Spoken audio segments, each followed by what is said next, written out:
las capas del tubo digestivo. Y tenemos que manejar muy bien lo que es el concepto de mucosa, submucosa, muscular y serosa o adventicia, porque son términos que vamos a ir repitiendo constantemente.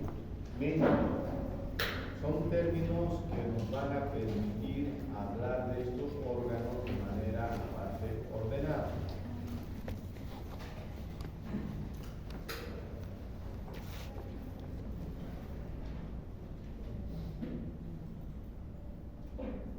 La mucosa siempre va a ser la parte más interna de los órganos. La mucosa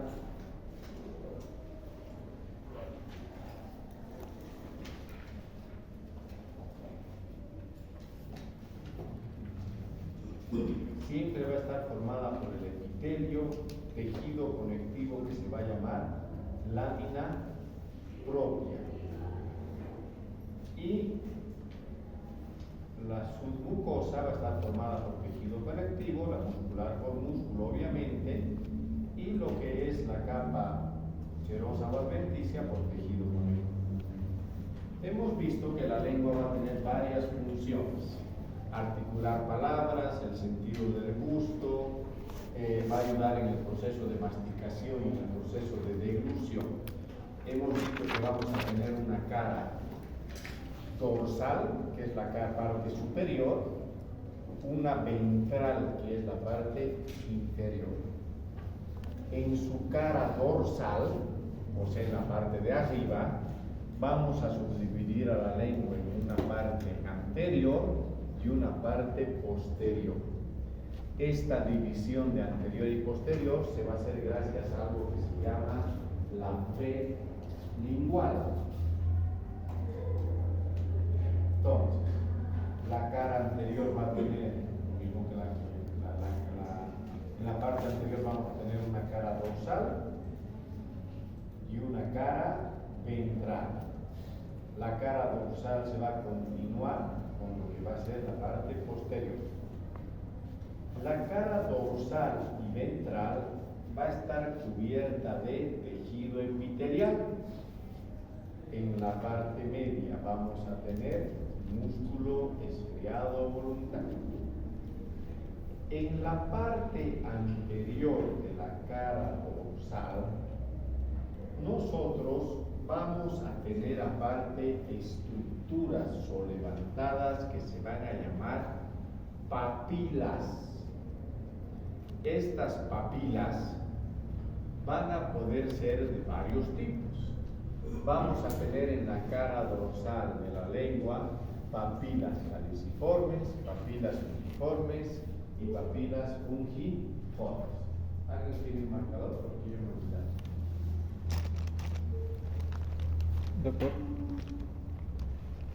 Doctor.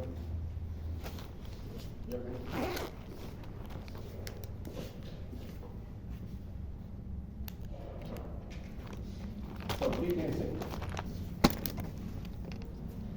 las papilas filiformes se van a distribuir haciendo líneas oblicuas y paralelas desde el centro de la lengua hacia afuera. ¿Sí?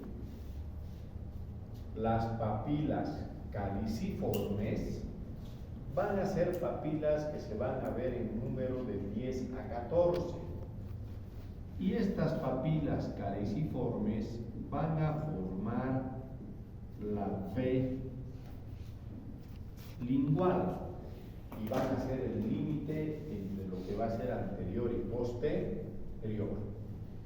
Y las papilas fungiformes se van a distribuir como puntos en medio de las papilas filiformes. Si ustedes se fijan su lengua en el espejo, sacamos la lengua y va a haber una parte color ploma, blancuzca, ¿se dan cuenta? En toda la lengua. Sí, y muchas veces aquí en rosadita también. Y en medio de toda esa estructura que acabo de mencionar, ya sea blanca o un poco rosada, van a haber puntos más rojos. todo lo que forma el color de la lengua van a ser las papilas filiformes. Y esos puntitos rojos, las papilas fungiformes. A estas papilas caliciformes, filiformes y fungiformes vamos a aumentar otras papilas que se observan en las caras laterales de la lengua. Y esas se van a llamar papilas foliadas. Entonces, las papilas filiformes son estructuras sobrelevantadas formadas por epitelio plano estratificado con queratina. Estas van a tener forma de aletas de tiburón, ¿sí? Y se van a llamar filiformes porque se encuentran en la lengua formando filas oblicuas y paralelas. O sea, son papilas que se distribuyen en filas, por eso su nombre de filiformes. Estas papilas están muy desarrolladas en los animales, donde van a tener forma de aletas de tiburón con mayor cantidad de queratina. Y estas papilas van a permitir al animal la alimentación. Me explico. Si ustedes tienen un perro y ese perro le dan el agua, ese perro agarra su manito y come el agua con cuchara. ¿Con qué come? ¿Y por qué no se cae la agua? Porque la agua queda atrapada en sus papilas filiformes. Ahora que está de moda los gatos, cuando un gato les lame, ¿cómo es la lengua? Áspera. Porque es áspera por las papilas filiformes. ¿Sí? En el humano no están tan desarrolladas, porque obviamente comemos con cuchara, tenedor, con nuestra mano, como nos podemos, ¿verdad? Estas papilas que se ven en medio de las papilas filiformes son estas. Y estas van a tener forma de hongo. Por eso se llaman papilas fungiformes. Estas papilas fungiformes van a tener epitelio plano estratificado con queratina en su base, y el resto va a ser epitelio plano estratificado sin queratina. A diferencia de las papilas filiformes, aparte de su forma, las papilas fungiformes ya van a contener algo en forma de barril que se va a llamar corpúsculo gustativo. Las otras papilas que forman la bilingual se llaman caliciformes. ¿Qué era un cáliz, dijimos? Una copa. Y efectivamente tienen forma de copa. Estas se van a encontrar en un surco, van a tener epitelio plano estratificado sin queratina, y este surco de acá se va a comunicar con glándulas serosas por debajo. Estas papilas caliciformes también van a tener corpúsculos gustativos. Entonces, bueno, las papilas foliadas, que básicamente son como pliegues epiteliales en los bordes. Entonces yo tengo papilas filiformes, fíjense estas de acá. Esto es un corte transversal, así, como aletas de tiburón. Papilas fungiformes, papilas caliciformes en forma de cáliz, y las papilas foliáceas o foliadas, que básicamente son pliegues en forma de hoja en la parte lateral de la lengua. De todas estas papilas, las filiformes no van a tener los poros, los corpúsculos gustativo, pero el resto sí. El resto van a tener esta estructura en forma de barril, como el Chavo del 8, ¿no ven? Que van a presentar un orificio, por eso también el término de poro, que van a estructurar algo que nosotros llamamos el sentido del gusto. Por otro lado, estas papilas llamadas filiformes, al tener queratina y suelen ser las más numerosas, van a proteger a la lengua, van a formar una capa de protección importante. Pues fíjense, aquí en medio de esta papila yo tengo esta estructura, y esta estructura va a formar algo que se llama el corpúsculo gustativo. El corpúsculo gustativo está formado de esta manera. Está formado por células alargadas, que son las llamadas células de sostén. Y al medio de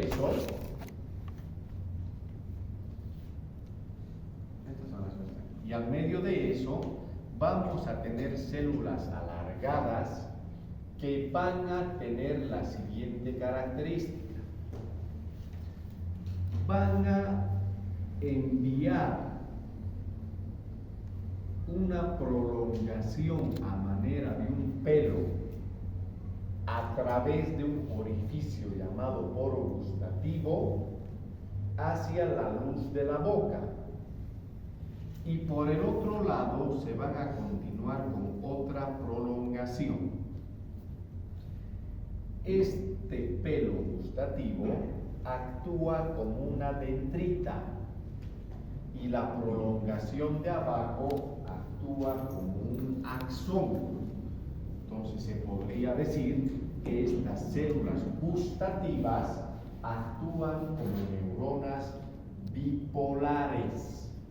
Entonces tengo acá células de sostén. ¿Qué sostienen las células de sostén?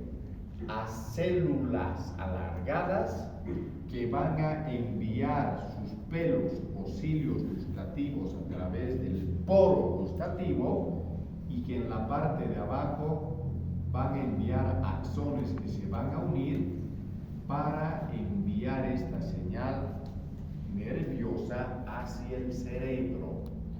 Entonces, el corpúsculo gustativo está formado por células de sostén, células gustativas que presentan cilios y axones, y se van a proyectar hacia la luz a través de un poro gustativo. Estas células gustativas, que podrían básicamente sentir todos los sabores, no funcionan de esa manera. Estos poros gustativos, estos corpúsculos gustativos, estas células gustativas, van a sentir distintos tipos de sabores dependiendo el lugar de la lengua. Y esto tiene su razón de ser, porque si podrían sentir todo, un alimento que tiene una comida que tenga muchas estructuras, muchos alimentos, muchos condimentos, se sentiría mal si se sentiría todo al mismo tiempo. ¿Se dan cuenta? Entonces, estos corpúsculos gustativos, que van a formar una fibra nerviosa, etcétera, etcétera, después van a sentir distintos tipos de sabores. Los corpúsculos gustativos que se encuentran en la punta de la lengua van a sentir el sabor dulce. Sí, por eso cuando ustedes agarran un helado, lo primero que hacen es con la punta de la lengua ver si está dulce. ¿Se dan cuenta? Después, por detrás de la punta de la lengua, donde se siente el sabor dulce, los corpúsculos gustativos van a sentir por encima y a los lados el sabor salado.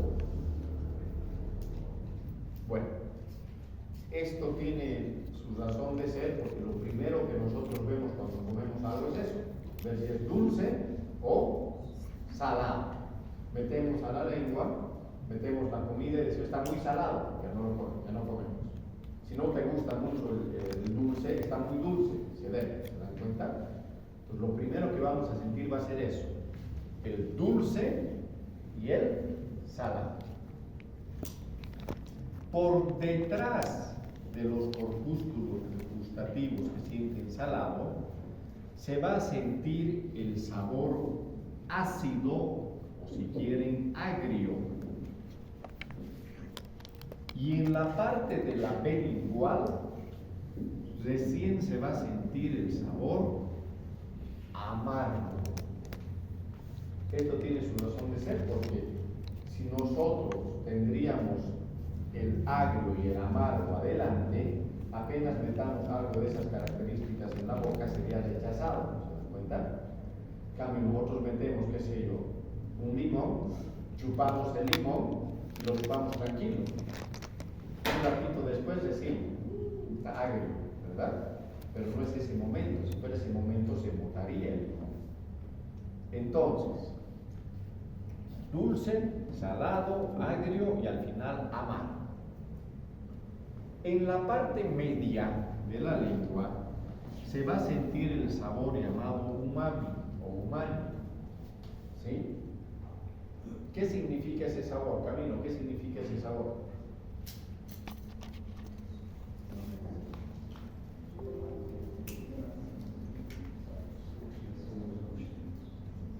Sí, nuevamente.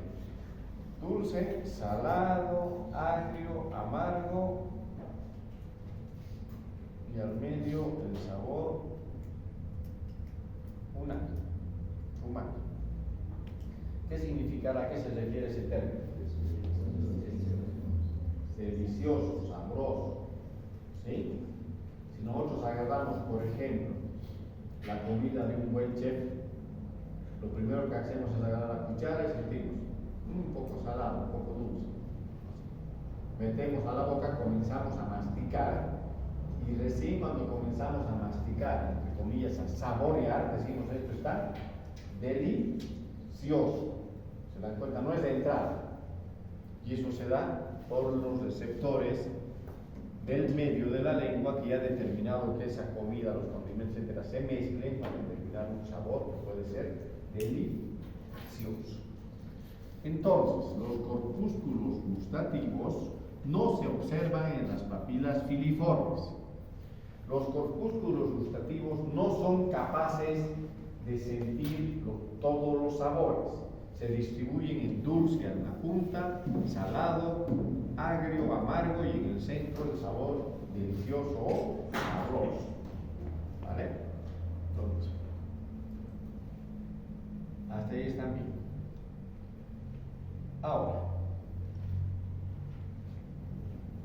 la B lingual está formado por las células caliciformes, justamente acá, por las papilas caliciformes,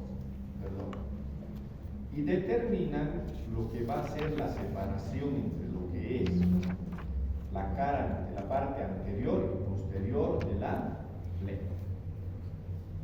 Por debajo de la B lingual se van a observar un conjunto de acinos serosos. Estos acinos serosos, estos acinos serosos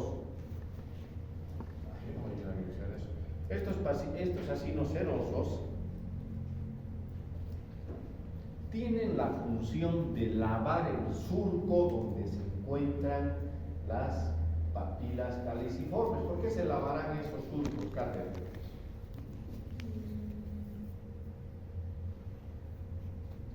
¿Qué se sentía en ese sector? El amargo. Entonces, si vos chupas, por ejemplo, un limón muy amargo y se queden los surcos, ¿vas a dejar de sentir ese sabor amargo? No. Entonces, las glándulas serosas lavan esos surcos para que se deje de sentir el sabor amargo. Aparte, el que tengamos la parte media de la lengua con saliva líquida va a ayudar obviamente también a que pasen los alimentos. De hecho, las glándulas serosas que se encuentran por acá, que se llaman glándulas serosas de von Ebner, forman parte de lo que son las glándulas salivales accesorias. En la punta de la lengua vamos a observar glándulas mucosas, ¿sí?, que se llaman las glándulas linguales anteriores o de Nun y Blandín. ¿Por qué tendremos glándulas mucosas en la punta de la lengua, Gaby? Para poder limpiar los sabores de esas. ¿Acaso el moco limpia sabores? Moco, no es agua. El moco es espeso y el agua es líquida. Lo ceroso es líquido. ¿Y Anet, por qué? ¿Para qué sirve el moco? ¿Para qué hemos dicho que servía el moco? Entonces, ¿para qué necesitamos glándulas mucosas en la punta de la lengua? Para proteger la punta de la lengua, así textual. Si ustedes agarran, y les invito ahorita, bueno, y en su generación ya no ha visto eso, pero antes cuando nosotros íbamos siempre de visita, a diferencia de ustedes, nosotros nos visitábamos mucho en las casas porque no había el celular, entonces la comunicación era cara a cara. Entonces ibas a la casa de cualquier compañero y ya te conocían sus papás, sus abuelos, sus tíos, etc. Y una característica de las abuelitas era que esté o no esté tu compañero, te decían, pasa, hijito, pasa, sentate, vas a tomar tecito. Y traía así su caldera hirviendo, con humo, te servía el té, salía humo de tu taza y te decía, hijito, toma antes que se enfríe. Y se paraba a tu lado para que tomes. Entonces no podía ni siquiera ni soplar, tenías que tomar. ¿Y qué pasaba cuando tomabas eso? Te quemabas. Si ustedes agarran algo muy frío o muy caliente, lo primero que van a hacer va a ser exponer la punta de la lengua. ¿Y quién va a proteger esa punta de la lengua? El moco de las glándulas mucosas de Nun y Blandín, glándulas mucosas linguales anteriores. ¿Se dan cuenta? Entonces, yo ya he formado una parte de la lengua que me determina protección en la lengua para poder mover los alimentos, mezclarlos con la saliva y hacer que los alimentos vayan a los dientes. ¿Quién me determina esa protección? Las papilas filiformes, porque tienen queratina. Aparte, he visto que en medio de las otras papilas voy a tener corpúsculos gustativos, que me van a dar el sentido del gusto. Y aparte, veo que hay glándulas mucosas y serosas en la lengua que me protegen a la lengua y que van a ayudar a la formación de la saliva. La cara ventral de la lengua, en su parte anterior, va a ser el lugar donde se va a ver la unión de la lengua al piso de la boca, llamado frenillo. ¿Sí? Esta parte de la lengua va a tener una mucosa no tan expuesta como la anterior de la cara dorsal y va a tener epitelio plano estratificado sin queratina y después tejido conectivo y después se va a continuar con la parte media de la lengua. Ahora, antes de esto. Entonces yo tengo la cara, la parte anterior de la lengua, la cara dorsal con las papilas,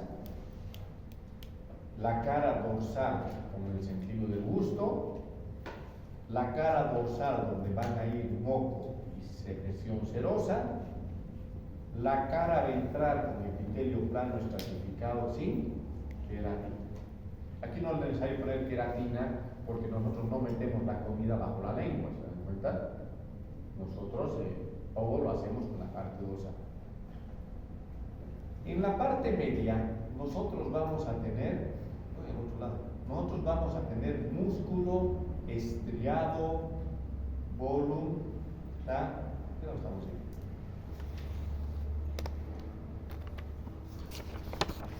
Estriado voluntario. Ese músculo estriado voluntario es el gran número. ¿Cuántos músculos hay en la lengua? ¿Y cómo pueden entrar tantos?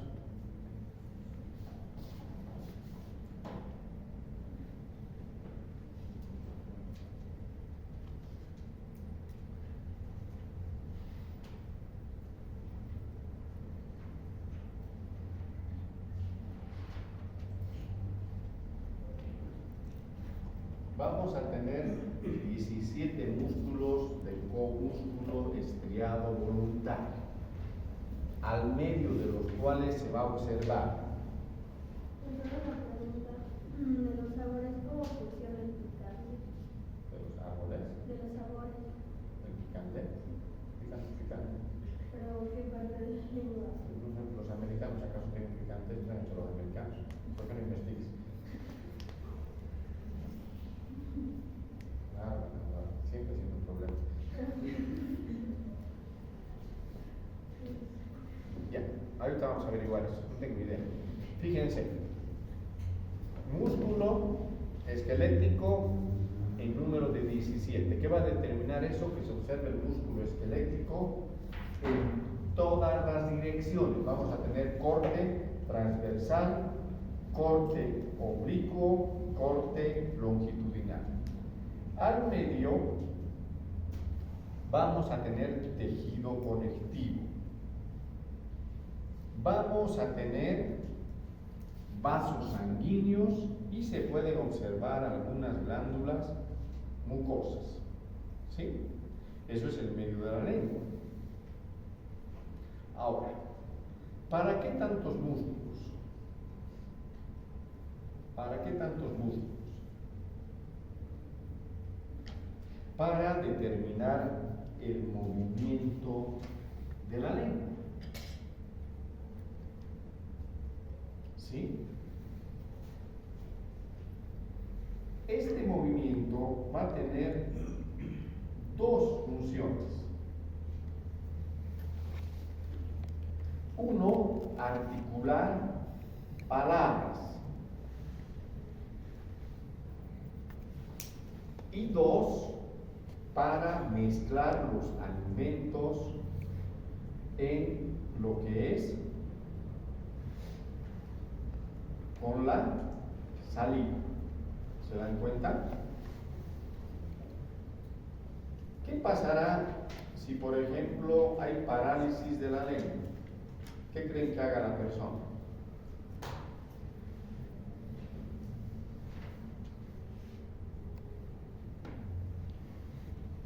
¿Qué se podrá hacer? ¿Podrá hablar, Jordi? ¿Pero podrá o no podrá?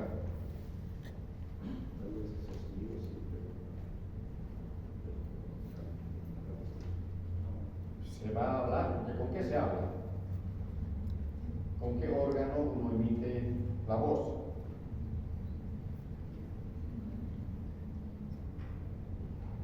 ¿Con qué uno emite la voz? ¿Con la lengua? Con la laringe.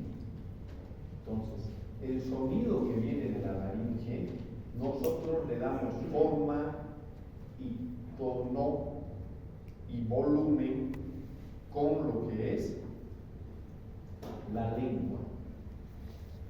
Si yo no tendría la boca y no podría mover la lengua, podría hablar, pero mi voz sería yo no hablamos con la lengua. ¿He subido, he bajado el tono? No, es un solo tono porque que solamente no estoy pudiendo entonar ni darle nada a la lengua, al sonido con lo que es la lengua. ¿Se dan cuenta? Entonces, si nosotros no tenemos lengua, tendríamos que aprender a utilizar la laringe para hablar, como vamos a ver en el siguiente texto. ¿Sí? Ahora,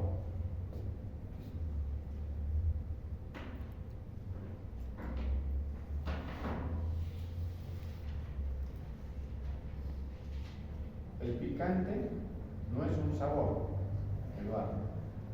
Yo tampoco lo sabía, pinches bolivianos. Sino la sensación de ardor en la lengua producida por determinadas sustancias cuando se ingieren y entran en contacto con la lengua. Se percibe a través de nociceptores, que son terminaciones nerviosas receptoras del dolor, sin intervención de las papilas gustativas. La masticación de sus alimentos, entre los cuales se observa la capsaicina, etcétera, etcétera. Entonces, el picante no se observa a nivel de lo que son receptores del gráfico, sino de receptores del dolor. En otras palabras, los que somos picantes somos masoquistas.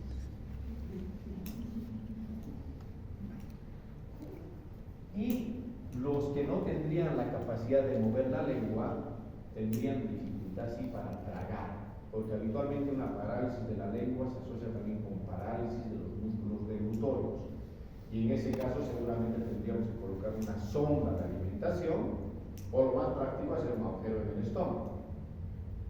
¿Sí? Entonces, estos 17 músculos, la verdad, cumplen una labor social importante y una labor a nivel de lo que es el primer paso de la digestión, que es la ingestión. Hasta ahí el entendido de la lengua, ¿no? Aparte de la pregunta, igual había una otra pregunta.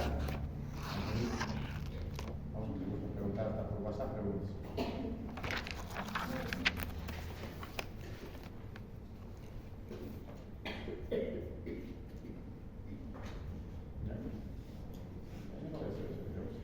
Muy bien. Algo que hay en la lengua es, antes de decir que me falta una parte de la lengua. Fíjense, hemos hablado de lo que es la parte anterior, su cara dorsal, la parte anterior, su cara ventral, pero por detrás de la B lingual, la lengua se continúa en su parte posterior de la cara dorsal con un epitelio plano estratificado sin queratina que hace criptas. Y estas criptas se van a comunicar con una acumulación de nódulos linfáticos, formando parte importante de algo que se llama malta. Este epitelio plano estratificado de la cara dorsal hace criptas, se comunica con estas estructuras llamadas nódulos linfáticos. Entonces, por detrás de la B lingual se va a observar algo que se llama amígdala lingual. Las amígdalas van a ser estructuras linfoideas que se relacionan con el epitelio de la luz de los órganos. En este caso, el epitelio plano estratificado haciendo criptas tiene relación con los nódulos linfáticos. Esta amígdala lingual, junto con las amígdalas de la faringe, las amígdalas palatinas, van a formar un anillo linfático que nos va a proteger del ingreso de antígenos a nivel de lo que es el cuello, ¿sí? Y nos va a proteger del ingreso de antígenos tanto al aparato respiratorio como al aparato digestivo. Ahora sí, algo que hay en lo que es la boca es la saliva. La saliva está formada por las glándulas salivales accesorias, que van a ser las glándulas mucosas de los carrillos, de la parte interna del labio, las glándulas anteriores linguales, las glándulas de von Ebner y demás glándulas, las glándulas mucosas del paladar, ¿sí? Pero la mayor cantidad de la saliva se va a observar por las glándulas salivales principales, que son glándulas que se encuentran en pares, ¿sí? Una izquierda, una derecha. Y estas glándulas salivales van a ser la parótida, la submaxilar y la sublingual. La parótida se encuentra en los lados de la cara, a nivel de lo que es ¿cómo se llama esta cosa? ¿Del hueso maxilar? De la rama del maxilar, ya me había olvidado esas cosas. La glándula submaxilar se encuentra por debajo del maxilar y la glándula sublingual por debajo de la lengua en el piso de la boca. Una al lado derecho, otra al lado izquierdo. Estas glándulas van a formar algo que se llama saliva. Ahora la pregunta es, ¿para qué sirve la saliva? ¿Será importante la saliva? ¿Para qué es importante, Giovanni?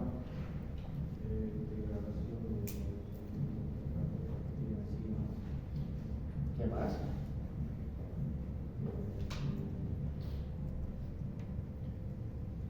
Así de, ¿para qué más sirve la saliva? Para formar el bolo alimenticio, para tragar y para sentir los sabores. Ya. Cuando uno agarra y mastica algo, esos sabores, esas sustancias químicas se entremezclan con la saliva y de esa manera ponen en contacto con el poro gustativo. Aclaro lo que dijo Alcides. Al nosotros masticar y mezclar eso con la saliva, formamos efectivamente el bolo alimenticio, que va a ser más fácil de tragar si está húmedo. Los que son de Sucre alguna vez han comido un carapecho. ¿Has comido carapecho, Camilo? ¿Alguna vez? ¿Te has olvidado? Bueno, la cosa es una carne dura, con papas, es algo seco. Por los que son fanáticos de Cochabamba, los famosos trancapechos. ¿No ven? Cuando es algo muy duro o no está bien húmedo, es difícil de tragar. Pero aparte de eso, la saliva tiene una función mucho más importante. A ver, entonces, efectivamente, forma el bolo alimenticio, por lo tanto, nos va a ayudar a, entre comillas, a tragar. Lo correcto sería deglutir. ¿Sí? Efectivamente, al mezclarse con los alimentos, va a determinar que sea más fácil para que eso esté en contacto con el sentido del gusto. Han visto que eso es muy relativo, porque las cosas dulces y saladas no necesitan saliva, directamente están en contacto con el poro gustativo. La digestión, dada gracias a las enzimas salivales, que son la amilasa y la lipasa salival, es mínima. ¿Por qué es mínima? Porque el alimento queda muy poco tiempo a nivel de lo que es la boca. Entonces, si bien hay enzimas a nivel de lo que es la saliva, la digestión que se da a ese nivel es básica, es mínima. ¿Sí? Nadie mastica 50 veces su alimento, ¿verdad? Acá. Pues dicen que hay que masticar 50 veces, yo creo que tardaríamos unas 2 a 3 horas una comida simple si masticaríamos 50 veces cada bocado. ¿Sí? Tengo un sobrino así que lo dejamos a las 4 de la tarde comiendo. Sin problema. ¿Sí? Entonces, mínima. Aparte, estas enzimas también nos van a ayudar a limpiar un poco lo que es la boca. Aparte de eso, tiene una función inmunológica defensiva importante. ¿Cómo creen ustedes que la saliva nos protege? Ya, primero el pH. el pH de la saliva es discretamente ácido. ¿Sí? Y ese pH lo que hace es evitar el sobrecrecimiento de bacterias y el sobrecrecimiento de virus que se encuentran en la boca. Si uno maneja la cantidad de microbiota, o sea, de gérmenes que tenemos en la boca, y comparamos esa cantidad de gérmenes de la boca respecto al ano, hay mayor cantidad de gérmenes en la boca. ¿Sí? Cuando uno habla de mordeduras peligrosas en el mundo, hay dos mordeduras que pueden matar a la persona por infecciones. Una es la del dragón de Komodo, y la segunda, por detrás de la del dragón de Komodo, es la mordedura del hombre. Después viene la del cerdo. Entonces, hay gran cantidad de bacterias y se evita el sobrecrecimiento gracias al pH. Un claro ejemplo de eso es cuando nos engolosinamos y nos metemos un montón de caramelos en la boca, sobre todo cuando éramos chiquititos, ¿no ven? Agarramos una bolsa de chupetes, de caramelos, de lo que sea, y uno tras otro. ¿Qué pasaba en nuestra boca cuando hacíamos eso? ¿Qué nos salía? Los famosos fuegos, ¿sí? Que eran aftas. ¿Por qué salían aftas?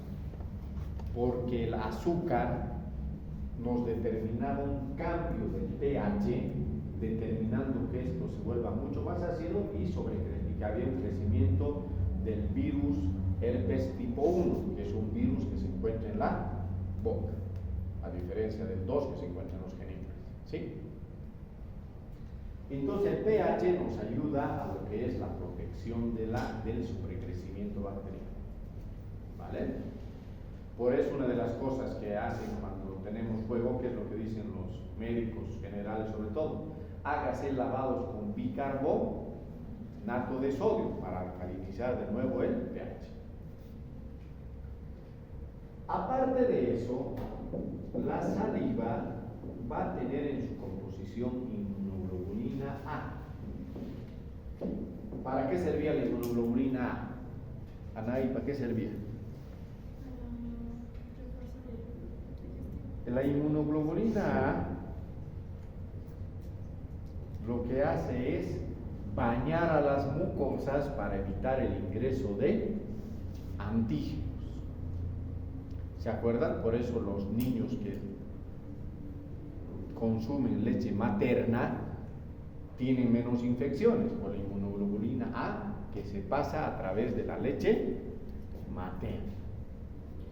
Y otra cosa que nos sirve de protección es que la saliva mantiene húmeda la cavidad bucal. ¿Qué pasaría si se secaría la cavidad bucal? Lo mismo que pasa en la piel cuando se seca. ¿Qué pasa en la piel cuando se seca? Se desquebraja. ¿Qué pasaría si se desquebrajaría la lengua o los carrillos? Las bacterias que están ahí pasarían el epitelio y serían peligrosos. ¿Sí? ¿Han entendido? Entonces, la saliva es una sustancia importante, tanto para el proceso de la ingestión, para el proceso del sentido del gusto, para lo que implica el proceso de la protección de la boca. ¿Qué será el síndrome de Sjögren? ¿Quién sabe?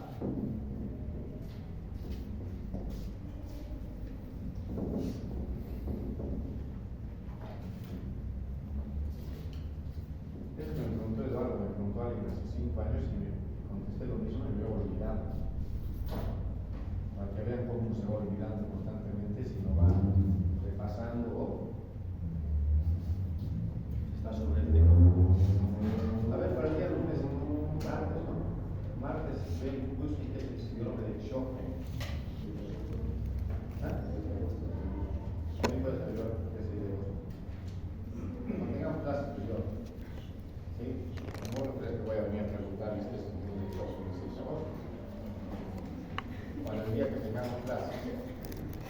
una cosa más, dejen de ser chambones, ya dijimos las reglas de la clase al principio de la clase, no por hoy. ¿Sí? Si hay suspensión, el rector dice clases virtuales, es clases virtuales, no hay donde perder. Si el rector dice que no vengamos, no venimos. Si hay paro, no venimos. Si es 6 de agosto, no venimos. No tienen que estar preguntando y probando cada rato en el celular, porque es muy molestoso. ¿Sí? Con la única que tengo que tener una comunicación.